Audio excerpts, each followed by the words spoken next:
ಈಗ sir Christmas decoration item ಬಂದಿದೆ. Tree decoration ನೋಡಿ, ಸ್ಟಾರು ಇದರಲ್ಲಿ 15 ರೂಪಾಯಿಂದೆಲ್ಲ ಸ್ಟಾರ್ಟಿಂಗ್ ಆಗುತ್ತೆ. ಸ್ಟಾರ್ನಲ್ಲಿ ಬಾಲು ಆ ಟೈಪ್ ನೋಡಿ. ಸಾಂತಾಸು ಒಂದು ಪ್ಯಾಕೆಟ್ನಲ್ಲಿ 6 ಪೀಸ್ ಬರ್ತದೆ. ಗಿಫ್ಟ್ ಬಾಕ್ಸು 12 ಪೀಸ್ ಬರ್ತದೆ. ಇದು 50, 60, 70 ರುಪೀಸ್ ಸ್ಟಾರ್ಟಿಂಗ್ ಆಗುತ್ತೆ. ಆ ಟೈಪ್ ನೋಡಿ. ಸಾಂತಾ ಸ್ಮಾಲು ಇದ್ರಿಂದ ಸೈಜ್ ದೊಡ್ಡದು ಸಿಕ್ಕಿದ್ದು ಎಲ್ಲ ಸೈಜ್ ಸಿಗ್ತದೆ. ಇದರಲ್ಲಿ ನೋಡಿ ಬೇಲ್ಸ್ ಇದೆ. ಬೇಲ್ಸ್ನಲ್ಲಿ ಇದಕ್ಕೆಂದರೆ ವೆರೈಟೀಸ್ ಸಿಗುತ್ತೆ, ಕಲರ್ ಸಿಗುತ್ತೆ, ಪ್ಯಾಕೆಟ್ಸ್ ಸಿಗುತ್ತೆ, ಡ್ರಮ್ಮು ಇದೆಲ್ಲ ಸೈಜಸ್ಸು ಎಲ್ಲ ಸಿಗುತ್ತೆ.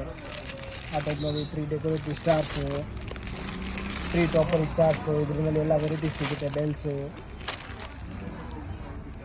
ಗಿಫ್ಟ್ ಬಾಕ್ಸು ಇದರೊಳಗೆ ಎಲ್ಲ ಫುಲ್ ಕಾಂಬೋ ಬರ್ತದೆ. ಟ್ರೀ ಡೆಕೋರೇಟ್ಸ್ದು ಇಲ್ಲಿ ಸೈಜ್ ದೊಡ್ಡದು ಸಿಕ್ಕಿದ್ದು 2 ಸೈಜ್ ಸಿಗುತ್ತೆ. 3-4 ಸೈಜ್ ಬರ್ತದೆ. ಇದರೊಳಗೆ 300-400 ರೂಪಾಯಿಂದ ಸ್ಟಾರ್ಟಿಂಗ್ ಆಗುತ್ತೆ. ಇದರೊಳಗೆ ಫಿಟ್ಟಿಂಗ್ ಟ್ರೀಯು ಸ್ಪೆಷಲ್ ಟ್ರೀ ಬೇಕಾದರೆ ಸ್ಪೆಷಲ್ ಟ್ರೀ ಆ ಟೈಪ್ ನೋಡಿ. ಕ್ರಿಸ್ಮಸ್ ಎಲ್ಲ ಟ್ರೀ